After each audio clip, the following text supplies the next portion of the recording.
Good afternoon, everyone. My name is Dr. Rodney Dorsey, and I'm professor of bands at Indiana University, and it's my absolute pleasure to interview Ray Cramer as a part of the CBDNA project. Um, Ray Cramer was on faculty at Indiana University for 36 years, and 24 of those years he was director of bands. He was director of the Marching 100, our marching band, from 1972 to 1982. And in 82, he's appointed director of bands. Something you might not know about him, he also conducted one of our orchestras at IU from 1994 to 2001, the University Orchestra, during the fall semesters. He taught graduate conducting, wind history, and literature, and led the IU Wind Ensemble literally at just many national and international performances around the world.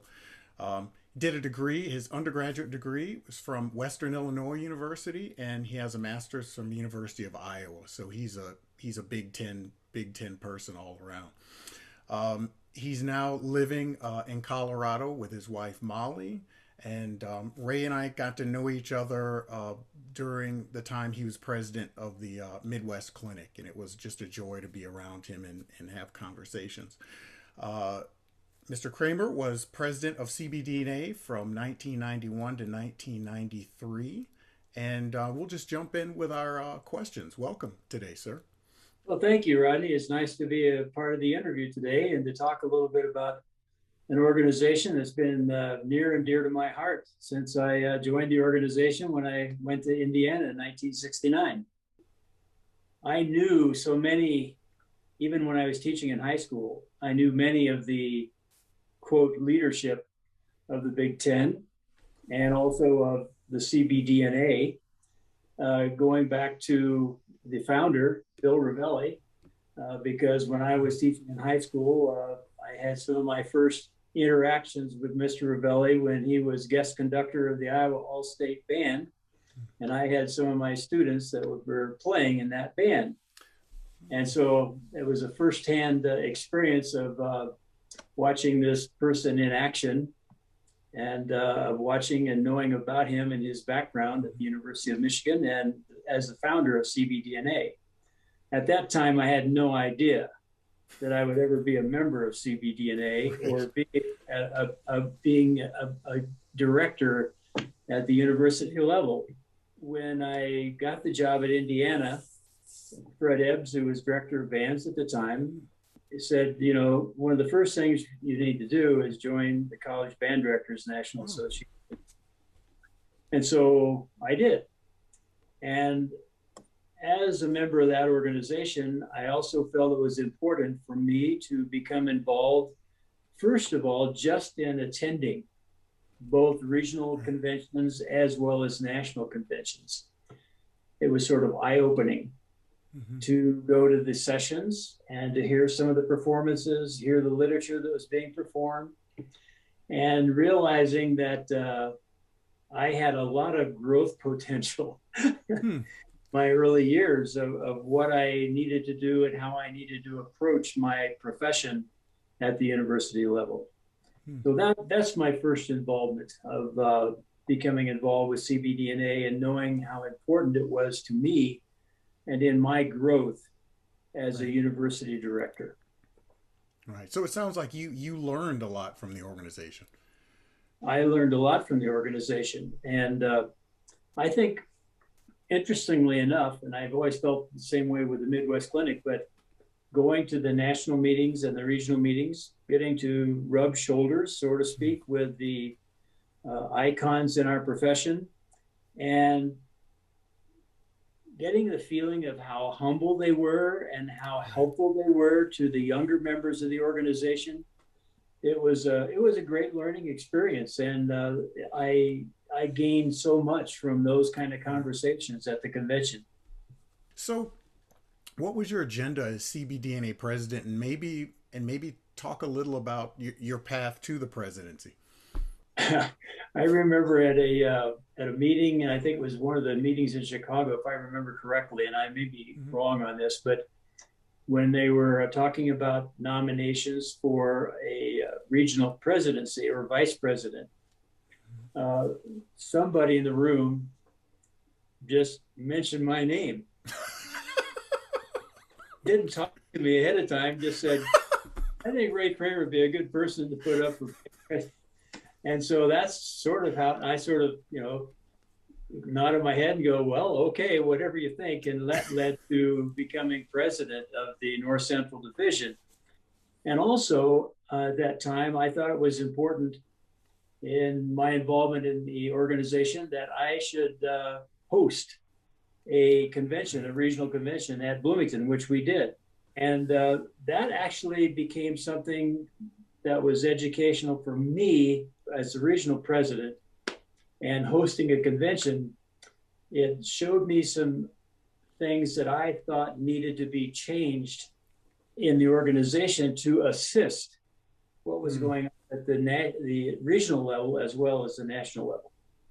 So part of my agenda when I became national president was that how could I help regional conventions? I know for me, when I was president and when I held the regional convention, there was no funding from the national to assist the regional conventions.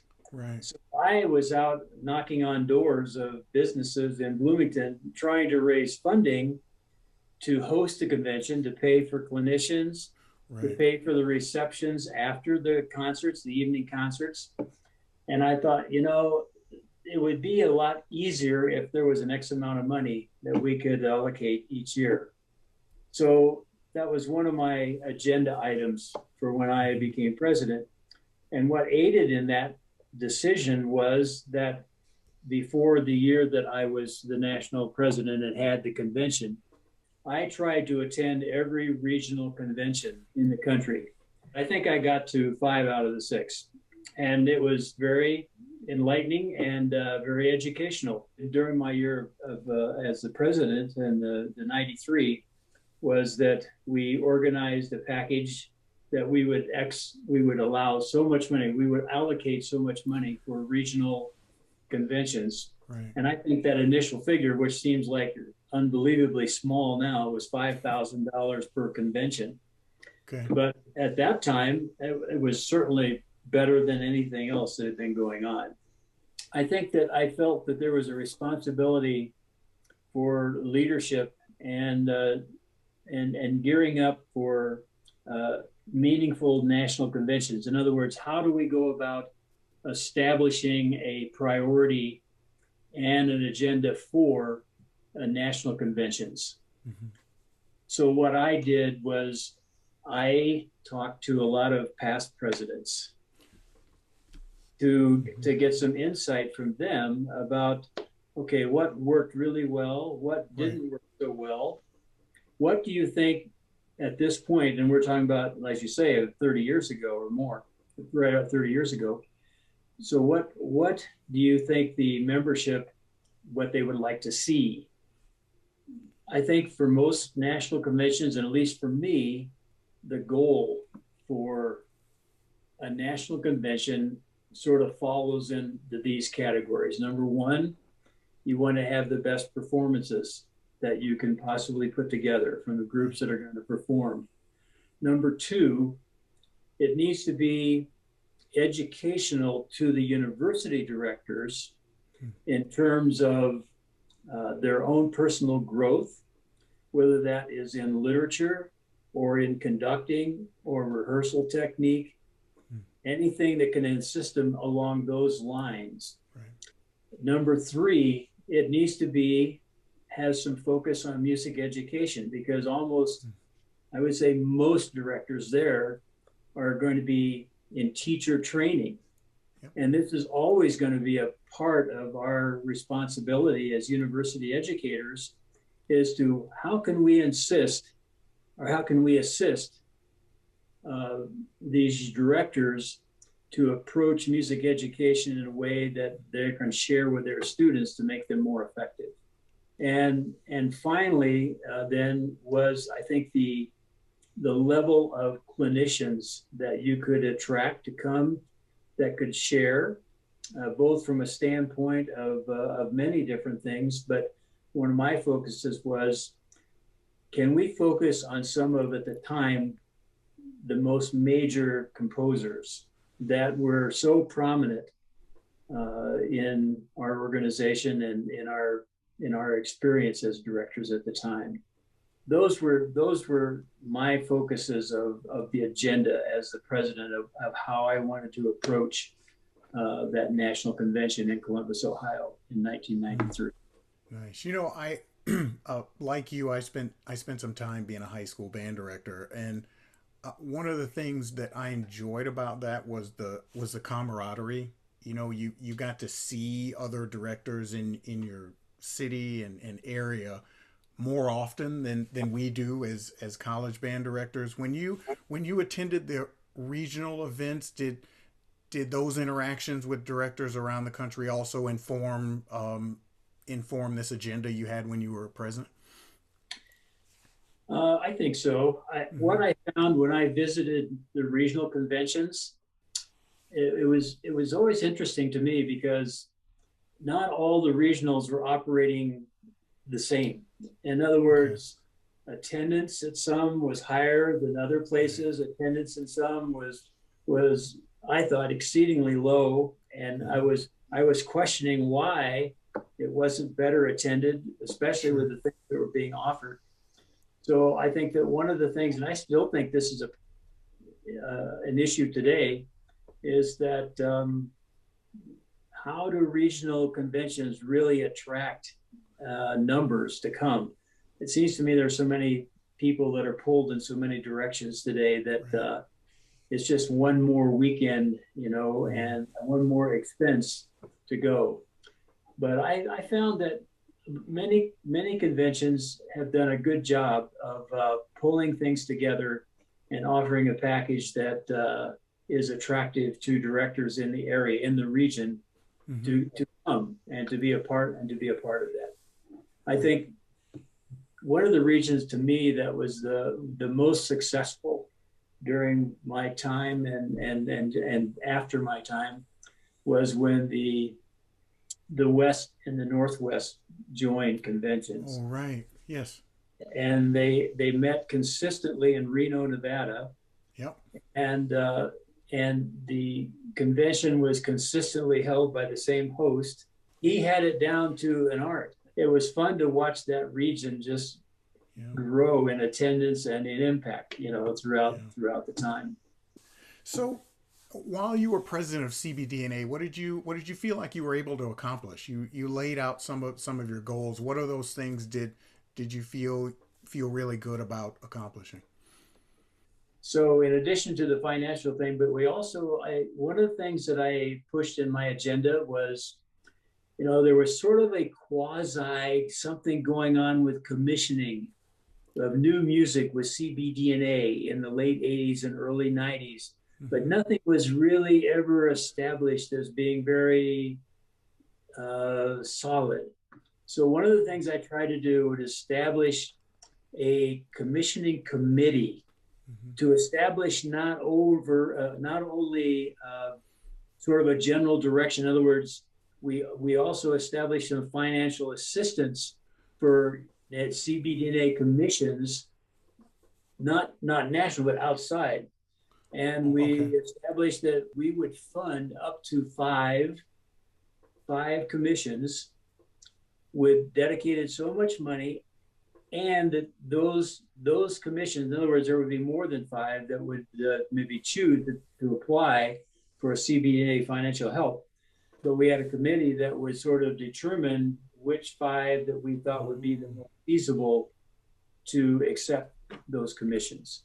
So I thought that was, and that has changed more after the years, but I thought that was at least the beginning of establishing a little bit more organized way going about establishing the commission for CBDNA. Right.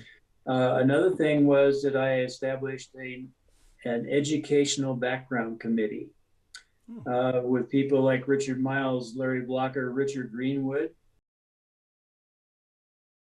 They would come out with papers or agendas that they could send to the membership about topics. And this was part of my national convention as well. Those same people came and made and presented topics to the membership during that convention. I established this archive with Bruce Amon. Historically, it was hard to find anything that you could go to and find out about, what is CBD about, what's going on, what has happened. And so I assigned Bruce Amon to that committee and established the Historical Archive Committee. And this was ongoing. There was a conducting workshop that was going on, sponsored by CBDNA, to CBDA supporting more of those workshops around the country. I would like to talk a little bit about the National Convention, just because it felt good. And it felt like that some of the things that I had hoped that would happen would actually come to fruition and have that kind of impact on the people that attended the convention.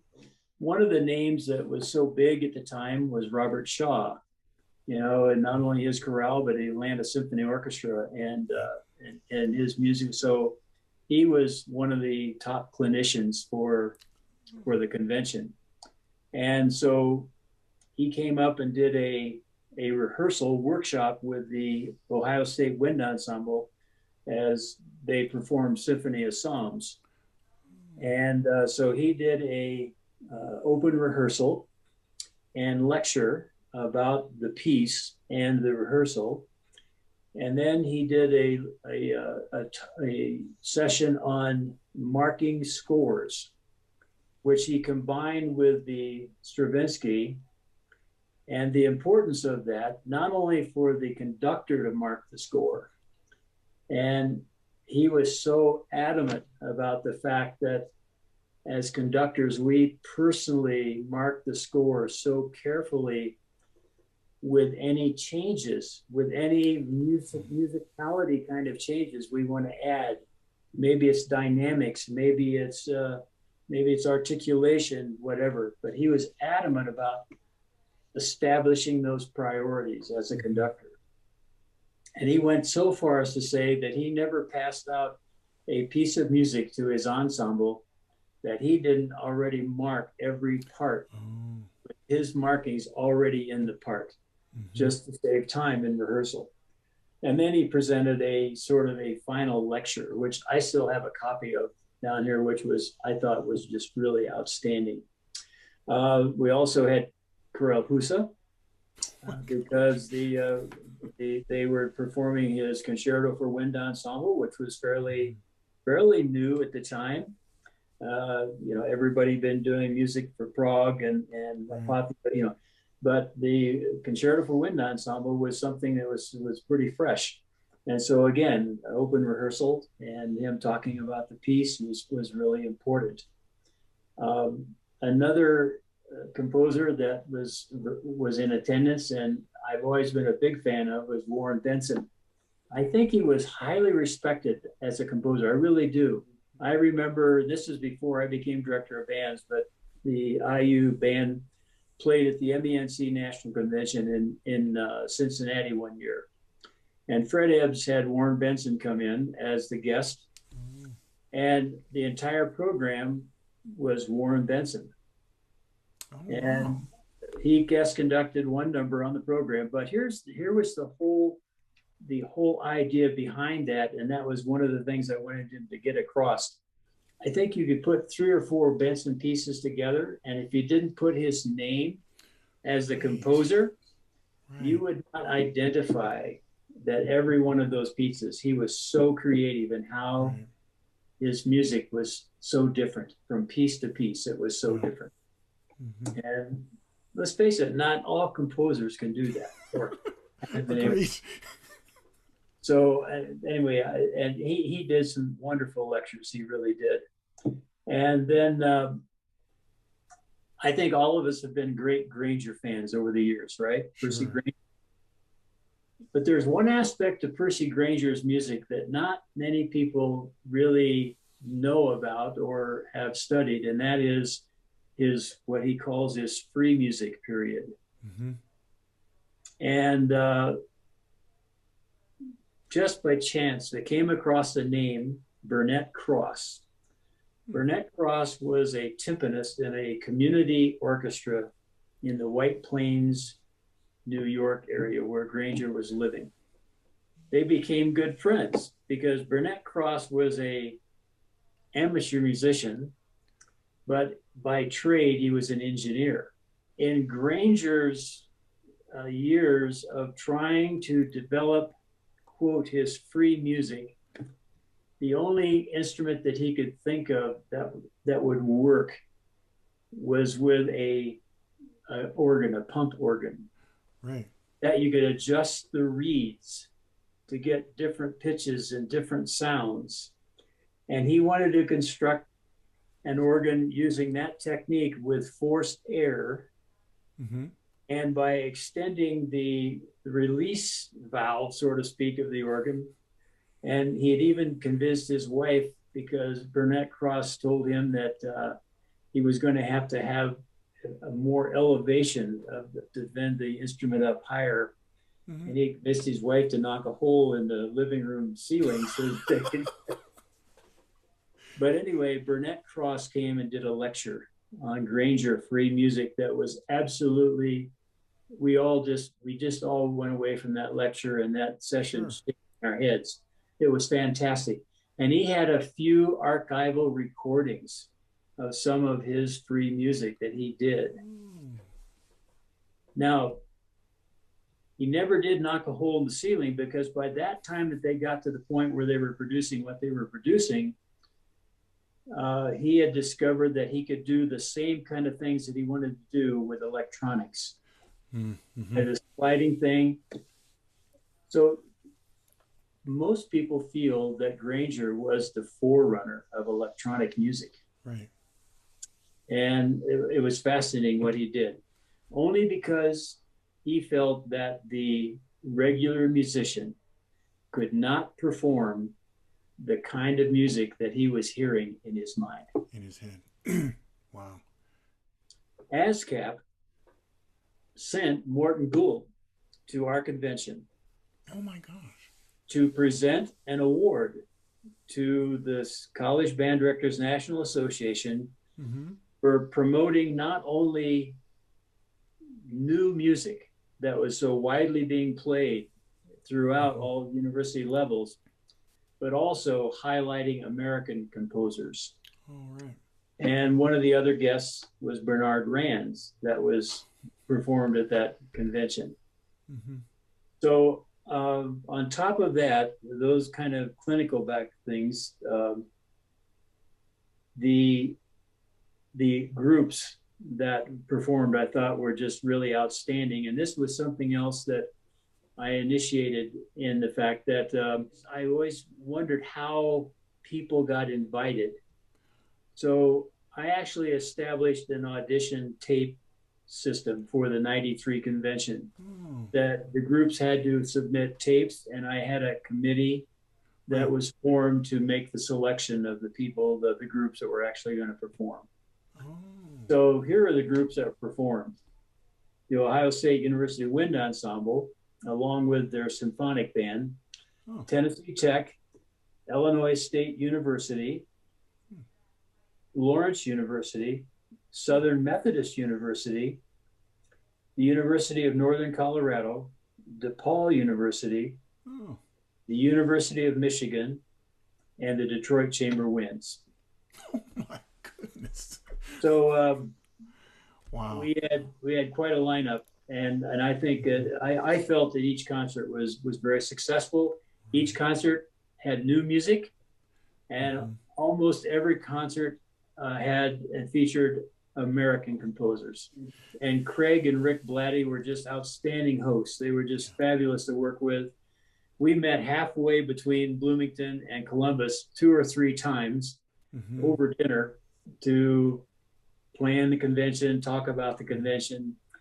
And I couldn't have asked for better hosts than what Craig and Rick Blatty were for that convention. Wow.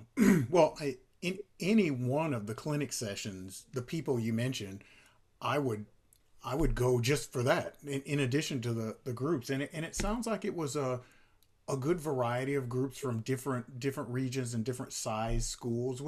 Was that a consideration, or did it just work itself out that way? No, well, that was a consideration. I thought it was important that we highlighted sort of what I call the mid-level size of university in addition to the large universities. I thought it was important that, if possible, that if we could highlight some of those schools like Northern Colorado, that Ken Singleton was new. Yeah. But boy, they came in loaded for bear. They did a fantastic job. And Lawrence University, they always perform new music. And boy, they came in with some almost an entire program of all new music. And of course, Southern Methodist, what a reputation they had. But it's a small school, but it's the first time they had ever been invited to a major convention. So it was important for those kind of people to be involved, I think, in performing at the conventions. Well, you've mentioned a lot of things that you did while you were president, and as I listen, I'm just kind of taking stock, and I go, well, okay, that's still happening, or something like that is still happening. How is your agenda played forward? How have you watched it either changed or stay the same? Well, one of the things that I didn't forgot, I just looking at my notes here that I haven't mentioned yet, but one of the things that sort of came out of previous conventions, both regional and national conventions prior to our convention, was the fact that I think we're always trying to seek ways to involve our graduate students in attending the national and regional conventions. Regionals weren't as difficult, I think, as national, just because of expense factor. Right. But so one of the things that we wanted to do, we wanted to establish a task force to see if we could establish some kind of assistance and to get more students to come. So like lower registration, obviously. We wanted to establish a, quote, conducting fellowship. Now, I don't know whether that's still going on or not, but we established some fellowships for grad students to be able to attend some of the CBDNA conducting workshops in the summertime. Oh, right. We thought it was important to involve the grad students in some kind of topical areas where they could present a paper or some kind of topic at other conventions. And I think that is still going on today, I think, for sure, that's happening. So those are things that we're talking about that we wanted to kind of initiate, from that point forward. So how do you feel that the organization has evolved since your time in office? I think it's amazing to me to kind of see what's happened. Number one, I think the whole commissioning thing has just exploded. And I think that CBA had been involved in some very important commissions that proved to be, quote, first in our profession. The first opera with a wind ensemble in the pit. Major composers writing pieces, extending commissioning projects, and making sure that we try to involve composers involved in expanding diversity in representing composers. So I think that has really gone very well, and I think that is being done beautifully. I think the conventions are, I think, as well attended now as they have for at least the most recent ones I've been to, have been really well attended.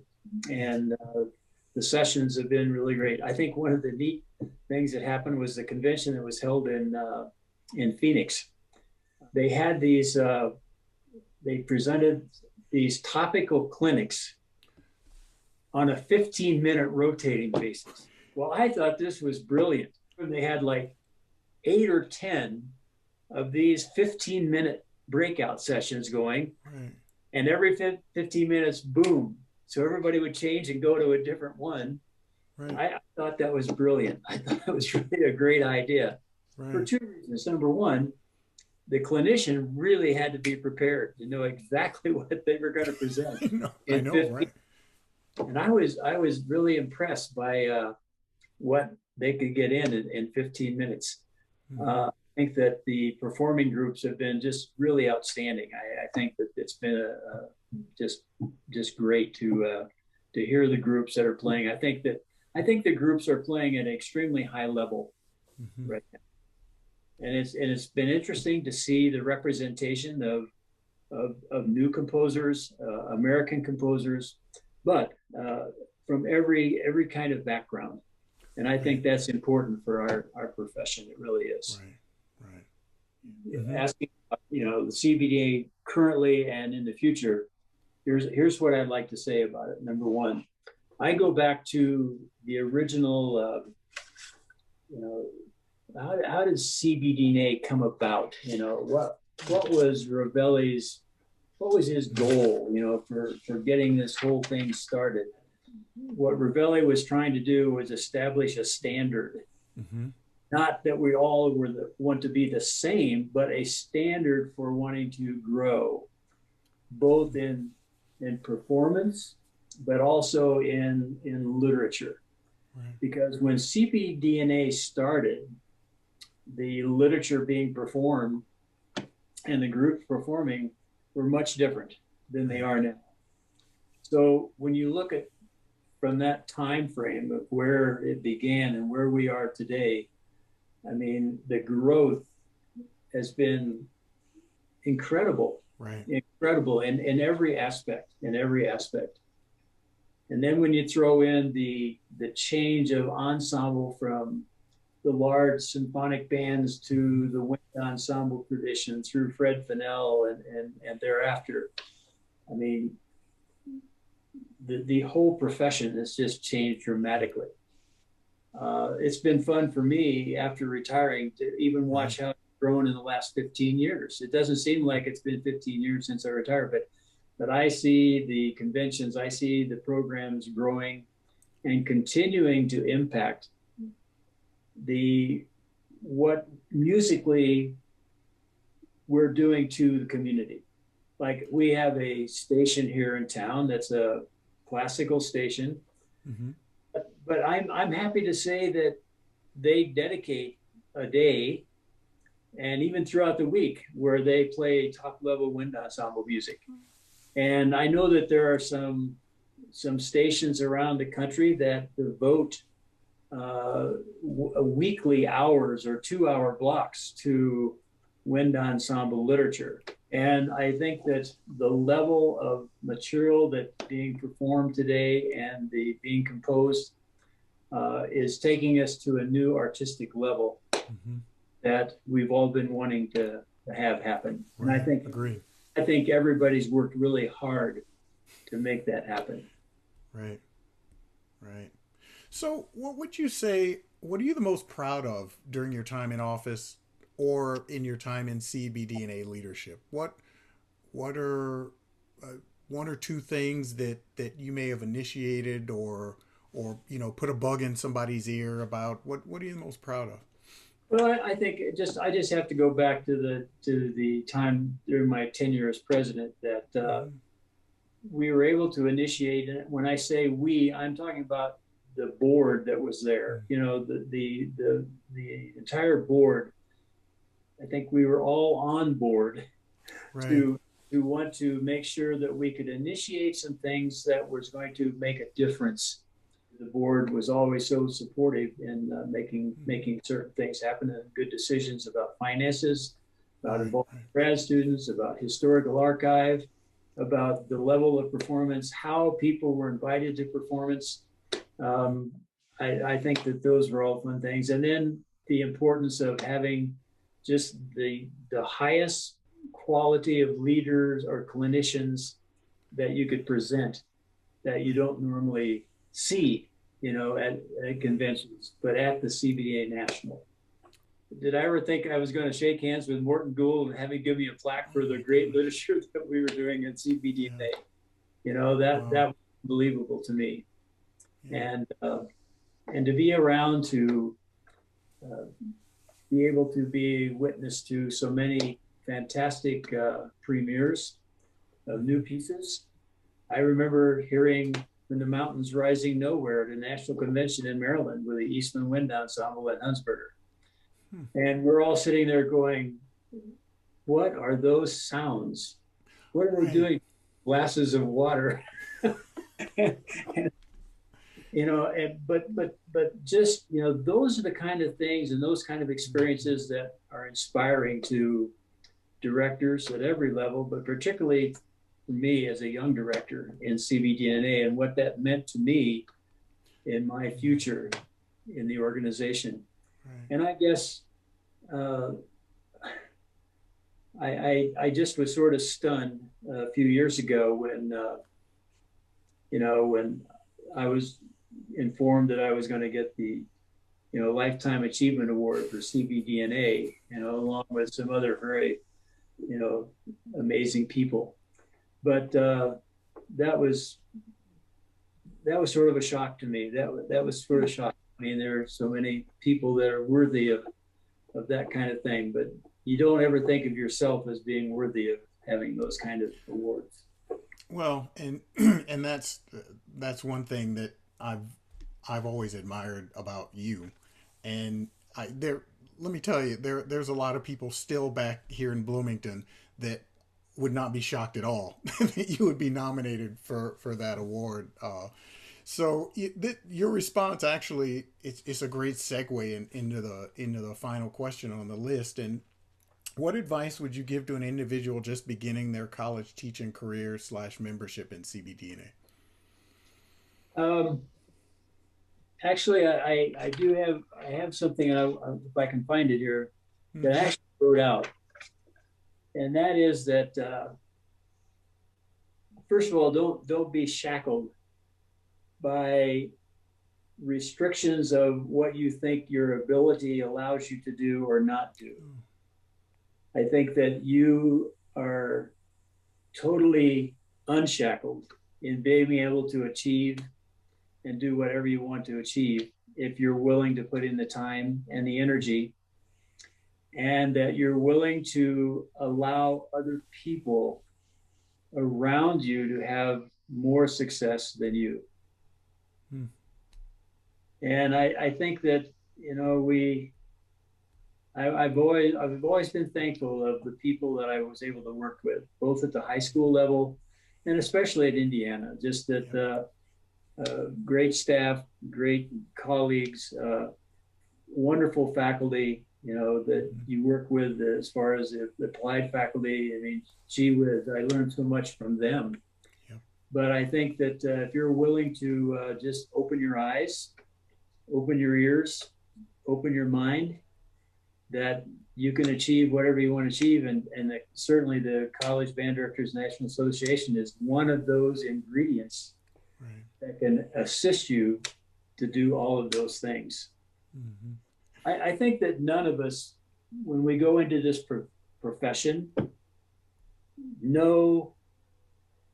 have a goal. I mean, we may have goals, but we don't know where those goals may take us because goals change. When I started teaching in Bardolph, Illinois, I did not have a goal of being a university band director at a Big Ten university. Right.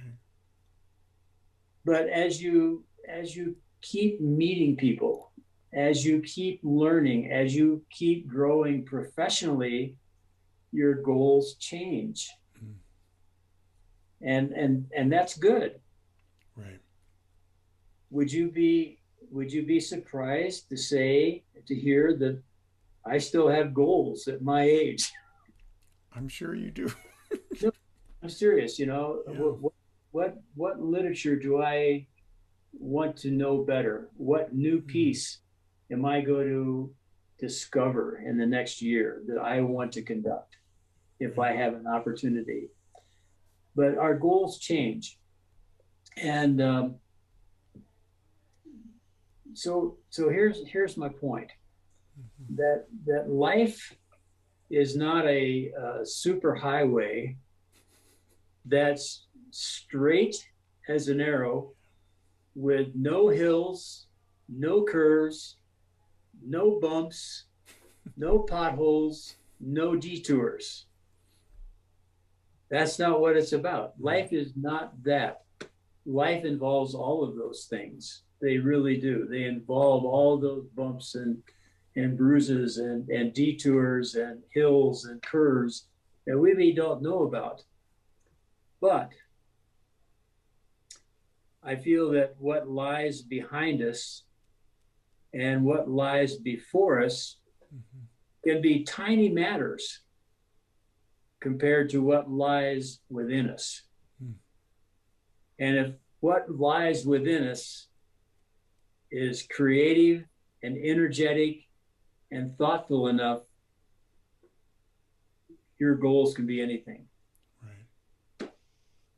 And I think that's what CBDNA can mean for young people. Right. I think it can help us expand our horizons. It can help us break out of a box. It can help us be elastic, right, and not rigid. Because rigid doesn't do anything. No. It's just there. Right.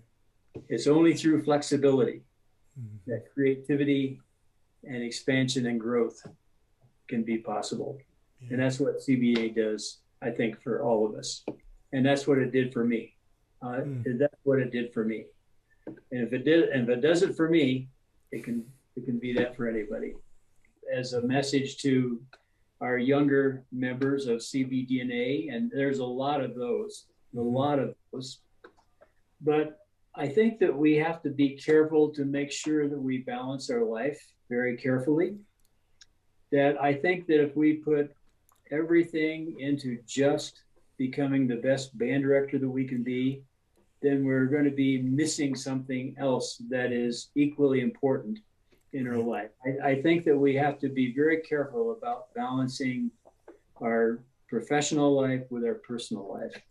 Yep. And because if it's out of balance, then one of the two is going to suffer. And it's going to suffer to the point that it might become disastrous, or it might become something that is, uncomfortable in many different ways. So I would just say to the younger directors that are beginning in CBDNA that balance your life carefully. It's important that we're professionally strong, but we also have to be personally strong. Right. And putting those two together can make or break your success in whatever you choose for your profession.